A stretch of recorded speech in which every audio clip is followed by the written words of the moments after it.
civile. Et votre propre expérience? Et ma propre expérience. Elle est laquelle? Oui, justement. Vous voulez que je... Alors, elle est... quelques mots, oui. Non, j'ai une expérience, je crois, d'abord professionnelle.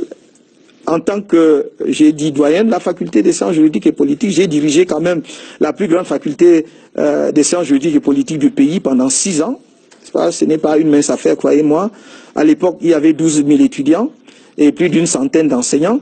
Et dans des contextes qui n'étaient pas ceux d'aujourd'hui, où les facultés ont quand même beaucoup de moyens.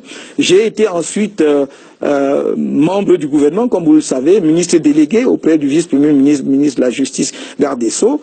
Je n'étais pas le chef du département, à l'évidence, mais on apprend, même à cette position-là, comment fonctionne l'État, à gérer les affaires publiques, comment effectivement savoir maintenir les subtilités, les équilibres. Mais j'ai une expérience internationale. On n'en parle pas assez parce qu'il y a des candidats dont on met en avant l'expérience internationale. Très peu de gens, permettez-moi de vous le dire pour une fois, ont mon expérience internationale.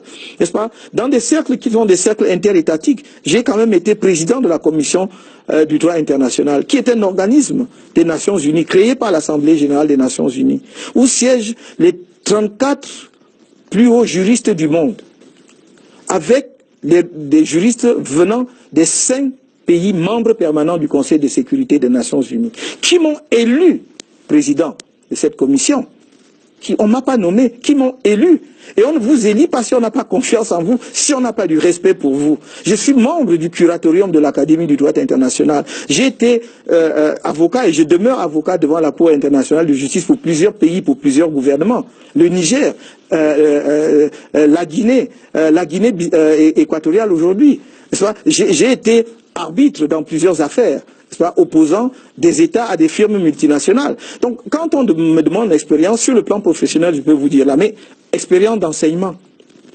J'ai enseigné dans toutes les institutions du Cameroun, de mon pays, toutes les universités nationales, jusqu'à une date récente, sauf celles qui ont été créées au cours des années récentes, puisque depuis que j'ai démissionné du gouvernement, on m'a interdit d'enseigner. On m'a refusé d'enseigner. En dépit de mes correspondances, j'ai écrit et relancé, on m'a refusé d'enseigner. Néanmoins, je continue d'encadrer les jeunes Camerounais en thèse de doctorat. J'en ai dirigé plus d'une quinzaine depuis que j'ai démissionné. Mais j'enseigne en Afrique, dans beaucoup d'universités africaines, au Sénégal, au Bénin, j'enseigne en Europe, en France, en Allemagne et dans d'autres pays. Je voudrais donc vous dire que mon expérience ne se limite pas à ce que les Camerounais peut-être savent de moi, c'est-à-dire quelqu'un qui a été au gouvernement, ministre délégué brièvement. Sur le champ politique, est-ce que vous savez ce que c'est que construire une nouvelle formation politique à partir de rien, comme le mouvement pour la renaissance du Cameroun?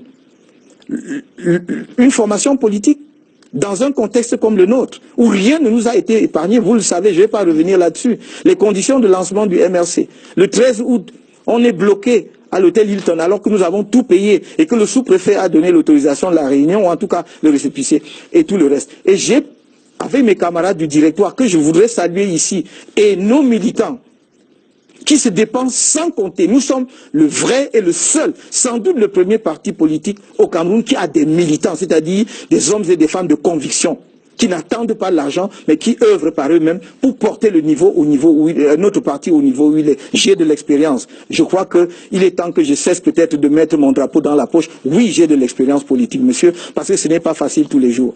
Alors, vous voulez donc